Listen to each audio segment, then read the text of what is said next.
పోతానే ఆ టెస్ట్ చేయండి, ఈ టెస్ట్ చేయండి, అది చేయండి. లాస్ట్ కు చంద్రబాబు నాయుడు గారి ఉద్దేశం ఎట్టుందంటే కడకు పేదోళ్ళు ఉంటారు కదా, వాళ్ళ అవ్వాతాతలు కానీ బిడ్డలు కానీ ఎవరైనా ఇది అయిపోతే ఏదైనా జబ్బులతో పడిపోతే దేవుని భారం మీద వదిలేయాల్సిందే. అంత డబ్బు మనం ఖర్చు పెట్టలేము. పోనీ గవర్నమెంట్ హాస్పిటల్ పోతా ఉంటే ఆడపోతే కూడా అంతా రెఫరే, అంతా నిర్వీర్యం చేసేసినారు. జగన్మోహన్ రెడ్డి గారు ఉండేటప్పుడు ఆ హాస్పిటల్ ను కార్పొరేట్ తరహాలో అంతా టైల్స్ వేసి ఎంత నీట్ గా ఫర్నిచర్ తీసుకుని వచ్చి ఎంత నీట్ గా చేసినారు మదనపల్లి హాస్పిటల్. ఇప్పుడు దాంతోపాటు అది కూడా ప్రైవేట్ అయిపోతా ఉంది. ప్రైవేట్ అయిపోతే అక్కడికి పోయినా మీకు 150 రూపాయలు కార్డు కట్టు అంటారు, చెకింగ్ చేయమంటారు, స్కానింగ్ చేయమంటారు, అన్ని రకాలుగా డబ్బు మెడిసిన్ కొనాలంటే డబ్బు కట్టాలంటారు. అంటే మీ ఆరోగ్యం మీ డబ్బులోనే ఉంది. మీరు డబ్బు పెట్టి మీకు ఆరోగ్యం, డబ్బు లేకపోతే లేదు. అంతే గవర్నమెంట్ వచ్చిందనో పేద ప్రజల ఆరోగ్యానికి చేకడుకుంటా ఉంది. ఈ రోజు ఏదైనా వచ్చినా మీకు ఆరోగ్యశ్రీ డబ్బులు కూడా ఇవ్వడం లేదు, మీకు ఆరోగ్యశ్రీ డబ్బులు కూడా పడడం లేదు. మీరు ఇప్పుడే చూడండి, అదే జగన్మోహన్ రెడ్డి గారు ఉండేటప్పుడు 25 లక్షలు ఆరోగ్యశ్రీలో ఇచ్చినారు. ఏదైనా పేదోళ్ళు కానీ ఇదే అయినారంటే వాళ్ళకైనా జబ్బులు వస్తే కార్పొరేట్ హాస్పిటల్లో మీరు యాడైనా ఆల్ ఓవర్ ఇండియా పోయి చూసుకోండి. చూసిన తర్వాత 25 లక్షల రూపాయలకు గవర్నమెంట్ ఇస్తా ఉంటుంది. ఒక్క రూపాయి కూడా గవర్నమెంట్ ఇవ్వడం లేదు. లక్షల కొద్ది బిల్లులు వచ్చింది, పెండింగ్ లో పడినాయి. ఈరోజు పేద ప్రజల కోసం ఎటువంటి సహాయం లేదు. అప్పుడు ఎలక్షన్లో వచ్చిందనో ఆయన కంటే రెట్టింపుగా చేస్తాం, అది చేస్తాం, ఇది చేస్తామని ఓట్లు దండుకొని ఈరోజు వచ్చిన తర్వాత మొత్తం పెత్తందారుల చేతికి ఇచ్చేస్తాం. ఈరోజు మీకు ఇంత అన్యాయం జరిగింది, ఇంత అన్యాయం జరిగింది, మీకు ఇంత ఇది చేస్తామంటే దీనికి పోరాడాల్సింది ఎవరు? మీ బిడ్డల భవిష్యత్తు కోసమే కదా ఈరోజు ఆ కాలేజీ కట్టిండేది. మీకు మంచి నాణ్యమైన వైద్యం అందాలనే కదా హాస్పిటల్ కట్టించింది. మీరు కదా పోరాడల్లా. దానికి వచ్చిందను చాలా వరకు జగన్మోహన్ రెడ్డి గారు చూసినారు. మా ప్రజలు వచ్చిందను రోడ్డు మీదకి వచ్చేస్తారు. తీవ్రమైన అన్యాయం ఈ కూటమి ప్రభుత్వం చేస్తా ఉంది. మా వాళ్ళు రోడ్డు మీదకి వచ్చేస్తారు, బైఠాయిస్తారు, రోడ్డు రాష్ట్రోకులు చేస్తారు. ఎటువంటి పరిస్థితుల్లో ప్రెజర్ తెస్తారని మనోళ్ళు ఎవరు మాట్లాడలా. ఆంధ్ర రాష్ట్ర ప్రజలు సాధు జీవులు మాత్రం గమ్మనుండారు. సరే ఈసారి ఎలక్షన్ అని అప్పుడు జగన్మోహన్ రెడ్డి గారు ఓటేసేద్దాం అనే టైప్లో అనుకున్నారు. అది వచ్చేది చేసేది చేస్తాం. అప్పటి వరకు మన జరిగే నష్టం జరిగిపోతుంది. దానికోసం జగన్మోహన్ రెడ్డి గారు చూసినారు, ఇది కానీ ఉందంటే ఖచ్చితంగా చంద్రబాబు నాయుడు గారు అమ్మేసేది ఖాయం. మన ప్రజలకు నేను ఎన్నో కలలు కలి, మా నాయన ఎట్ట కలలు కన్నాడు, నేను కలలు కని ఒక మెడికల్ కాలేజీలో తీసుకుని వచ్చిండే పేదవాళ్ల కోసం, బిడ్డల కోసం, తల్లిదండ్రుల కోసం, నాణ్యమైన వైద్యం కోసం నేను తీసుకుని వస్తే దీనికి నీరు కార్చేస్తా ఉన్నారు వీళ్ళు. ఏం చేయాలా అనే ఉద్దేశంతో ఆయన ఏం చేశారంటే, ఆయన కోరుకునేది ఒకటేమ్మా, జగన్మోహన్ రెడ్డి గారు కానీ వాళ్ళ నాయన రాజశేఖర రెడ్డి కానీ పేదవాళ్ళ ఇంటిలో ఆయన కోరుకునే నా ఫోటో ఒకటి ఉండాలి. మనిషి బతికేది సచ్చేది ఖాయం. ఆయన కోరుకునేది ఒకటే, ప్రతి ఇంట్లో పోతే కూడా నా ఫోటో, మా నాయన ఫోటో. ఈ రోజు కూడా మేము తిరిగినాం చాలా వరకు హౌసింగ్ కాలనీలంతా. ప్రతి విలేజ్ ఏడైనా హౌసింగ్ కాలనీ లోపల పోయినామంటే ఈ రోజు కూడా రాజశేఖర రెడ్డి గారి ఫోటో ఉన్నాయి ఇండ్లలో. అట్లా ఫోటో నాది ఉండాలా అని జగన్మోహన్ రెడ్డి గారు కోరుకుంటా ఉంటారు. అంతే, వేరేది ఏమి ఆయన మీ దగ్గర ఆశించేది నేను చనిపోయిన తర్వాత అభిమానంగా ఒక ఫోటో మీరు పెట్టుకోవాలనేది ఆయన ఆశిస్తా ఉంటారు. దానికోసం ఆహర్నిశలు మీకోసం కృషి చేస్తా ఉంటారు. ఈ రకంగా మీకు అన్యాయం జరుగుతూ ఉంటే ఇట్లా చేస్తే వీళ్ళకి అన్యాయం చేసేస్తాడు, వీళ్ళు ఖచ్చితంగా నాశనం చేసేస్తాడు, పేద ప్రజలను ఏమీ చేయకుండా చేసేస్తాడనే ఉద్దేశంతో ఆయన ఏం చేసినాయంటే కోటి సంతకాల సేకరణ అని చెప్పి ఒక కార్యక్రమం పెట్టి, ఈ ప్రజలు రారు, ఇంక నేను ముందు పడాల్సిందే, నేను కట్టిండే కోట నాశనం చేసేస్తా ఉంటే నేను కాపాడుకునే బాధ్యత నా మీద ఉంది కాబట్టి నేను రావాల్సిందే అని చెప్పి ఆయన ప్రజల్లోకి వచ్చేసి కోటి సంతకాల సేకరణ ఉద్యమాలు చాలా వరకు చేసినాం. ప్రతిదీ అధికారంలో ఉన్నా లేకపోయినా పేద ప్రజల కోసం పోరాడే వ్యక్తి జగన్మోహన్ రెడ్డి గారు. ఏ విధంగా వాళ్ళ నాయన పోరాడినాడో అదే విధంగా జగన్మోహన్ రెడ్డి గారు కూడా పోరాడుతున్నారు. ఆయన ఏం చేసినంటే కోటి సంతకాల సేకరణ అని చెప్పి ప్రతి మదనపల్లి కూడా 70,000 సంతకాలు సేకరించండి మాకు ఇచ్చినారు. రాష్ట్రం అంతటా మన మదనపల్లి కాలేజ్ గవర్నమెంట్ ఉండాలా, ప్రైవేట్ కాకూడదని రాష్ట్రం అంతా సంతకాలు పెడతా ఉన్నారు. ఈరోజు రాష్ట్రంలో ఉండే వాళ్ళందరూ 17 మెడికల్ కాలేజీలు కూడా గవర్నమెంటే ఉండాలా, ప్రైవేట్ కాకూడదని మొత్తం రాష్ట్రం సంతకం పెడతా ఉంది. అప్పుడు మన బాధ్యత ఎట్లుండాలా, మనం ముందుండాలా, మనం తల్లిదండ్రుల బాధ్యత ఉండాలి. మీ బిడ్డల కోసం ఆయన పోరాడుతూ ఉన్నారు, ఆయన వెంట మీరు ఉండాలా. ఈ 70,000 సంతకాలు తీసేసుకుని మేము పోయి వచ్చిందని జగన్మోహన్ రెడ్డి గారికి ఇచ్చేస్తాం. మేము ఇప్పుడు వచ్చిండేది కేవలం ఒక పోస్ట్ మ్యాన్ పనే. మీ దగ్గర సంతకాలు తీసుకోవడం, మీ ఏం మీరు కోరుకుంటా ఉన్నారో అది ఎత్తుకుని పోయి జగన్మోహన్ రెడ్డి గారికి ఇచ్చేస్తాం. ఆయన అది ఎత్తుకుని పోయి గవర్నర్కి ఇస్తారు. గవర్నర్కి ఇచ్చేసి 1 కోటి సంతకాలంటే నిన్న మదనపల్లికి విచ్చేసిన కూటమి ప్రభుత్వ మంత్రులకు అలాగే కూటమి ప్రభుత్వ నాయకులు కార్యకర్తలందరికీ కాంగ్రెస్ పార్టీ తరపున నమస్కారం. ఎందుకు వచ్చారో ఎందుకు వెళ్ళిపోయారో ఈ మంత్రులకు తెలియదు, మదనపల్లి ప్రజలకు తెలియదు. నిన్న వచ్చారు, పండగ వాతావరణంలో కార్యకర్తలతో ఆహ్లాదంగా ప్రెస్ ముందర కూర్చొని వెళ్ళిపోయారు. వచ్చిన పనేమి, మీరేమన్నా కుటుంబ కార్యక్రమాలకు వచ్చారా, మీ సొంత బంధువుల కార్యక్రమాలకు వచ్చారా? ఇది ప్రజల కోసం రావడం, ప్రజల కోసం, ప్రజల కొరకు ఈ ప్రాంతాన్ని మీరు వచ్చినప్పుడు ఇక్కడున్న సమస్యల మీద ఏ మంత్రి కానీ ఎవరైనా కానీ మాట్లాడారా? నిన్న మదనపల్లిలో మన ఆంధ్రప్రదేశ్లోనే సంచలనం సృష్టించిన, దేశంలో కూడా ప్రతి ఒక్కరు చర్చించుకున్న కిడ్నీ రాకెట్ మీద ఆరోగ్య శాఖ మంత్రి వర్యులు వచ్చారు. దాని గురించి ప్రస్తావన లేదు. అక్కడికి పోయి విజిట్ చేసి ఏం జరిగిందో లోతుగా పరిశీలించి వాళ్ళని ఏమేం చేయాలో, ఆ బిల్డింగ్ సీజ్ చేయాలో ప్రతి ఒక్కరూ చేస్తారని చెప్పి మదనపల్లి ప్రజలు ఊహించారు. కనీసం దాని గురించి అక్కడ పోయిన దాఖలాలు లేవు. కాబట్టి ఇంత దేశవ్యాప్తంగా సంచలనం సృష్టించిన ఒక సమస్య పైన మీరు అక్కడికి పోలేదంటే ఇక్కడికి రావడంలో అర్థం లేదు. అదేవిధంగా మన పక్కనున్న మల్లిపల్లి రామప్రసాద్ రెడ్డి గారు వచ్చారు, రవాణా శాఖ మంత్రి గారు. కొత్తగా జిల్లా ఏర్పడిపోతా ఉంది. జిల్లా మీద ఒక కామెంట్ కూడా చేయలే. అంటే మీకు మదనపల్లి జిల్లా ఇవ్వడం ఇష్టం లేదని అర్థమా? లేదంటే మదనపల్లికి కావాల్సిన మౌలిక సదుపాయాలన్నీ ఎవరి బాధలు పడుకోనిలే, నాకేం బాధ్యత లేదు అట్లా ముఖ్యమంత్రి చెప్తారు, ఇక్కడ ఉన్న లోకల్ ఎమ్మెల్యే చూసుకుంటాడనే బాధ్యత రాహిత్యమా? ఏం అర్థం కావడం లేదు అసలు ఈ మంత్రులు. అలాగే మన పౌర సరఫరాల శాఖ మంత్రి వచ్చారు. వాళ్ళ పార్టీ ఒక పార్టీ ప్రతినిధి మార్కెట్ కమిటీ చైర్మన్గా రావడం, వాళ్ళను అభినందించడానికి, ఆశీర్వదించడానికి రావడం, అది ఒక పద్ధతి. దాన్నన్నా మనం సమర్థించవచ్చు.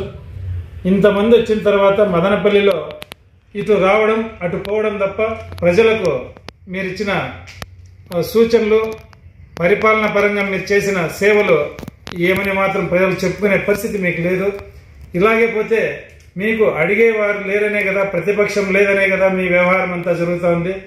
మీరు ఈ విధంగా చేసుకుంటూ పోతే రాబో రోజుల్లో మీకు ఇంతకు ముట్టుపట్టి ప్రభుత్వానికి పట్టిన గతే మీకు కూడా పడుతుంది. మీరు ప్రజల గురించి, ప్రాంతాల గురించి, పరిపాలన గురించి పట్టించుకొని దాని మీద శ్రద్ధ పెట్టండి. కానీ ఈ విధంగా వచ్చి ఫోటోలు ఇచ్చుకొని వెళ్ళిపోవడం, మీరు సమస్యల మీద మాట్లాడుకున్న పోవడం, ఇది ప్రజలకు ఏమనే మాత్రం మంచిది కాదు, మీకు కూడా మంచిది కాదు. మీరు ఖచ్చితంగా ప్రజా సమస్యలపైన దృష్టి పెట్టాలి. మీరు ఎక్కడికన్నా ప్రయాణం చేయండి, ప్రభుత్వ ధనాన్ని దుర్వినియోగం చేసి హెలికాప్టర్లో, ఫ్లైట్లో తిరిగినా కూడా మీ ప్రయాణం ప్రజల కోసమే అయి ఉండాలని చెప్పి నేను ఈ సందర్భంగా కాంగ్రెస్ పార్టీ తరఫున విన్నవించుకుంటున్నా. రాజంపేట పార్లమెంట్ సభ్యుడు మిథున్ రెడ్డి గారు సక్రమంగా పని చేయలేదు అనే విషయంగా మేము ప్రెస్ మీట్ పెట్టి కొన్ని విషయాలు చెప్పడం జరిగింది. ముఖ్యంగా మేము ఏం చెప్పామంటే, కడప, మదనపల్లి, బెంగళూరు రైల్వే లైన్ గురించి, బీటీ కళాశాల గురించి, ఎంపీ ల్యాండ్స్ గురించి అతను స్పందించడం లేదు, చేయలేదు అని మేము చెప్పడం జరిగింది.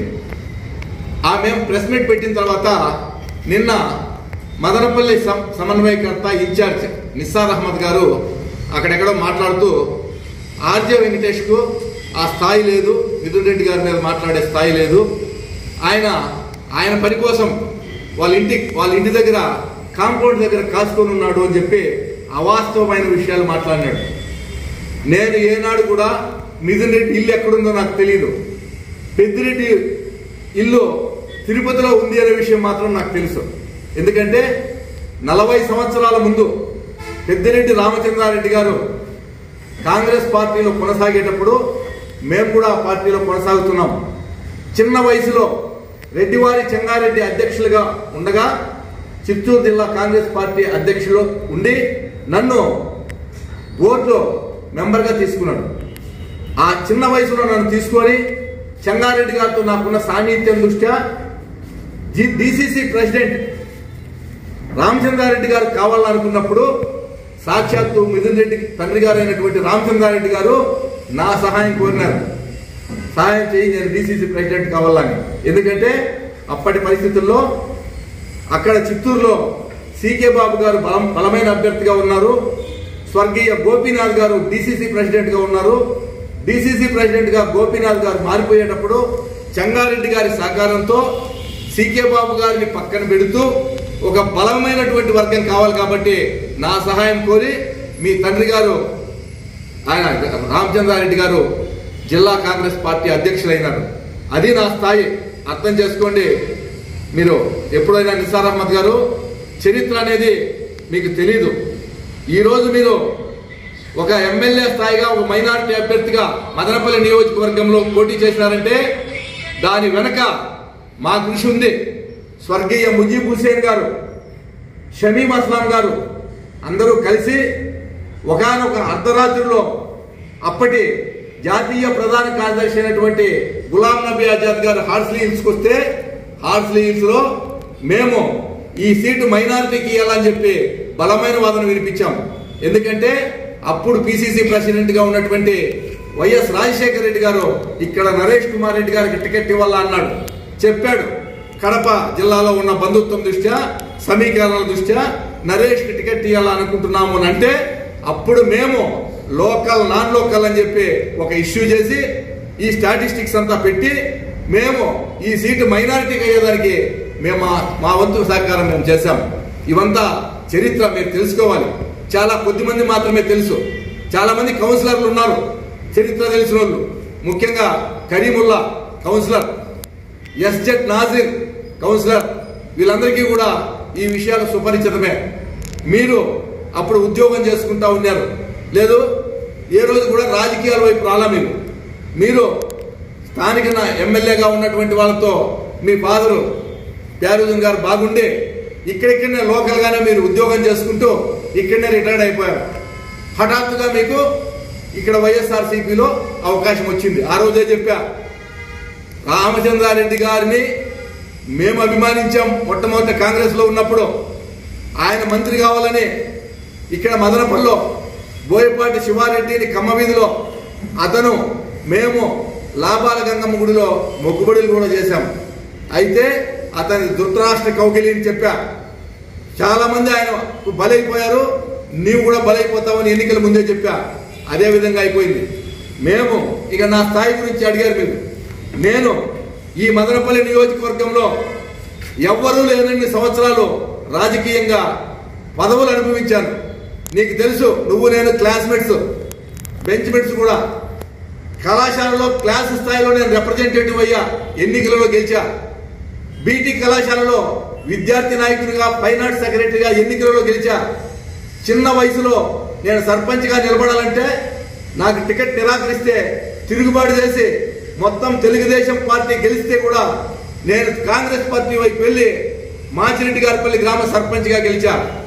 ఆ తర్వాత నా భార్య రాజవేటి వారిపల్లి గ్రామ సర్పంచ్గా గెలిచింది. నేను రెడ్డివారిపల్లి సింగిల్ విండోలో ఎన్నికల్లో ఓడిపోయా. పక్కన ముష్టూరు గ్రామ పంచాయతీలో డైరెక్టర్గా గెలిచా. నిమ్మనపల్లిలో సింగిల్ విండ్గా గెలిచా. జిల్లాలో ప్రింటింగ్ ప్రెస్ డైరెక్టర్గా గెలిచా. ఆ తర్వాత వెంగవారిపల్లిలో కూడా నేను నామినేషన్ వేసా. అంటే మాకు నిమ్మనపల్లి మండలంలో 10 పంచాయతీలు ఉంటే 5 పంచాయతీలలో నేను పోటీ చేసిన చరిత్ర నాది. ఈ రోజుకి నీవు వార్డు నెంబర్ కూడా కాదని సార్, అయినా నా స్థాయి గురించి అడిగావు. ఇప్పుడు నీకు నేను చెప్తున్నా, మాకు వచ్చింది ఫారెస్ట్. మామూలుగా ఈరోజు మేము పేపర్లో చూశారు, మిథున్ రెడ్డి గారు భూమి ఆక్రమించుకున్నారు అని. ఇక్కడ మీకు రికార్డు ఇస్తున్నా, మా మైనార్టీ అధికార ప్రతినిధి ద్వారా నీకు ఈ కాపీ అందజేస్తున్నా. ఈ రిపోర్టు ప్రకారం ఫారెస్ట్ డిపార్ట్మెంట్ వాళ్ళు రెవెన్యూకి సంబంధించినటువంటి పేద ప్రజల భూములను ఆక్రమించుకున్నారు. 3 గ్రామ పంచాయతీల్లో నిమ్మనపల్లి మండలంలో పేద ప్రజల రైతుల భూములు ఆక్రమించుకుంటే దానిపైన నేను పోరాటం చేస్తున్నా. అందులో భాగంగా నాకు ఇబ్బంది పెట్టాలనే ఉద్దేశంతో నా ప్లాన్ మార్క్ దారిని కూడా డిస్టర్బ్ చేశారు. అది కూడా క్లియర్ గా రిపోర్ట్ లో ఉంది. నేను దీన్ని మీకు విలేకరులకు కూడా ఇస్తున్నా, నీకు కూడా ఒక కాపీ పంపిస్తున్నా. స్థానికంగా ఉన్నటువంటి ఒక రాజకీయ నాయకుడు రాజకీయంగా నన్ను ఎదుర్కోలేక నన్ను ఇబ్బంది పెట్టాలనే ఉద్దేశంతో, ఆర్థికంగా ఇబ్బంది పెట్టాలనే ఉద్దేశంతో మీ పార్టీ అధికారంలో ఉన్నప్పుడు మమ్మల్ని వెంటాడాడు, కేసులు పెట్టించాడు. ఈ రోజు మీరు ధర్నాలు చేస్తున్నారు. ఈ రోజుకి నువ్వు 16వ మీటింగో 17వ మీటింగో ఈ నియోజకవర్గంలో మీటింగులు పెడుతున్నావు. అదే మాదిరిగా మనం పెట్టింటే అన్ని కేసులు మా మీద వచ్చేటివి. మీకు మాకు ఉన్నటువంటి తేడా అది. మా ప్రభుత్వం మీకు స్వేచ్ఛనిచ్చింది. ఈ రోజు మీరు స్వేచ్ఛగా మీటింగులు పెడుతున్నారు. ఆనాడు మేము కాల్ తీసి బయట పెడితే పోలీస్ జీప్ ఉంటుంది ఎదురుగా, హౌస్ అరెస్టులు, మాట్లాడితే పోలీసులు, నిర్బంధాలు. ఈ రోజుకి కూడా మేము పోలీసులు కేసులు పెట్టించుకొని కోర్టుల చుట్టూ తిరుగుతున్నాం. కానీ మీరు స్వేచ్ఛగా విమర్శిస్తూ మీటింగులు పెట్టుకుంటా ఉన్నారు. మీ ప్రభుత్వానికి మా ప్రభుత్వానికి ఉన్నటువంటి తేడా చరిత్ర తెలుసుకోవాలంటే మీ పాత కాంగ్రెస్ లో ఉన్నటువంటి వాళ్ళు ఈ రోజు వైసీపీలో మీతో సహచరులుగా ఉన్నారు, వాళ్ళని అడిగి తెలుసుకోండి. మేము ప్రశ్నించేది ఏమంటే ప్రజాప్రతినిధులు ఎవరైనా కూడా తెరిచి ఉంచిన పుస్తకం. మేమెక్కడ భూ ఆక్రమణకు పాల్పడలేదు, ఇసుక దందా చేయలేదు. ఇసుక కావాలంటే నా తోటలో మస్తుగా ఉంది, అందరికి ఉచితంగా ఇచ్చా. బాత్రూములు కట్టుకోవాలంటే ఉచితంగా ఇచ్చా. దానికి అక్కడున్న స్థానిక నాయకులకు చాలా ఫీలింగ్ అయిపోయి ఇబ్బంది అయిపోయి నాకు ఇబ్బంది పెట్టేది మొదలు పెట్టారు. ఒక ప్లాన్ మార్క్ దారిని అది కాదు అని రాపించారు. కానీ ఏడీ గారు ఇచ్చారు అది ప్లాన్ మార్క్ దారిని. నేను ఎవరిని ఆశ్రయించలా, సివిల్ కోర్టుకు పోయి కోర్టులో ఇంజక్షన్ తీసుకొని దారి గురించి పోతున్నా. ప్రజా సమస్యల గురించి నేను వెళ్ళా. ఎక్కడికి వెళ్ళా? ఎమ్మెల్యే గారి దగ్గరికి వెళ్ళా. అప్పుడు ఉన్నటువంటి నవాజ్ బాషా గారి దగ్గరికి వెళ్ళా. కేవలం ఆయన ఎమ్మెల్యేగా ఉన్నప్పుడు 2 సార్లు మాత్రమే నేను కలిసా. ఒకసారి మా అమ్మాయి పెళ్లికి వెడ్డింగ్ కార్డు ఇచ్చాను, ఇంకోసారి నేను ఈ ప్రజా సమస్యల గురించి తీసుకుపోతే ఆయన నిర్బంధికి చెప్పాడు నేను పని చెయ్యను అని. ఇది నా సమస్య కాదు, ఇది ప్రజల సమస్య, నా సొంత సమస్య అని నేను ఒత్తిడి తెస్తే ఫారెస్ట్ రేంజర్కి ఫోన్ చేశాడు, అయ్యా అదేదో అట్లా చూడు ఆ సమస్య అని. ఆయన చెప్పిన సమాధానం విని నేను ఫారెస్ట్ రేంజర్ను కూడా అడగలేదు. కోర్టుకి వెళ్ళాం. కోర్టు ద్వారా న్యాయస్థానాల్లో న్యాయం కోసం పోరాడుతున్నాం తప్ప నేను ఎవరిని కూడా ఏ ఇంటి దగ్గర దేవరించలా. ఇది నేను తెలుసుకోవాల్సిన విషయము. నిజానికి ఇంకా ఎప్పుడు కూడా ఇటువంటి అబద్ధాలు మాట్లాడొద్దండి, అవాస్తవాలు ప్రచారం చేయొద్దండి. మీ పైన మాకు గౌరవం ఉంది, మీరు నిజాయితీ పరులని మాకు నమ్మకం ఉండేది. అయితే ఈ పార్టీలో చేరిన తర్వాత ఆ బుద్ధులు మీకు వచ్చినట్టున్నాయి. మీరు కూడా అవాస్తవాలు మాట్లాడుతూ అబద్ధాలు మాట్లాడుతూ మా పైన నిందలేసే కార్యక్రమాన్ని మానుకోవాలని చెప్పి నిస్సార్ అహ్మద్ గారికి ఈ సందర్భంగా సూచిస్తున్నాను.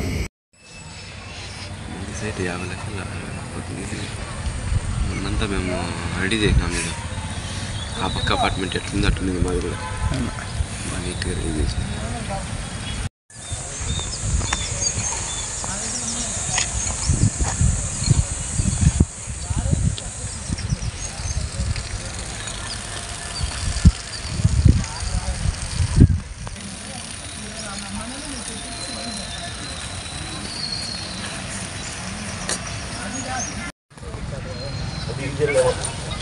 కట్టెలు పెరిగాయండి సరిపోతుంది.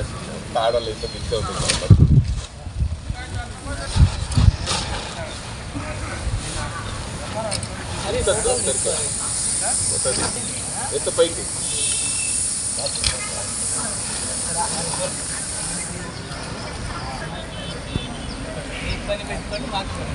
అంతే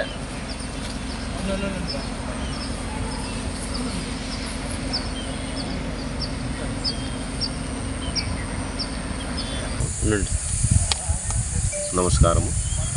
ఈరోజు బీకేపల్లి గ్రామము సర్వే నెంబర్ దాఖలా 513లో రజకులకు పూర్వము ఇంతకుముందు ఎవరో పట్టాలు ఇచ్చారని చెప్పి వీళ్ళు ఈరోజు తెల్లవారుజామున 7-7:30 గంట మధ్యలో ప్రాంతంలో ఎంజాయ్మెంట్ అంటే వాళ్ళు పొజిషన్లోకి రావాలని ప్రస్తుతం పట్టలు వేస్తున్నారు. దాన్ని మాకు వచ్చిన సమాచారం మేరకు మేము ఈరోజు ఇక్కడికి వచ్చి తొలగిస్తున్నాం.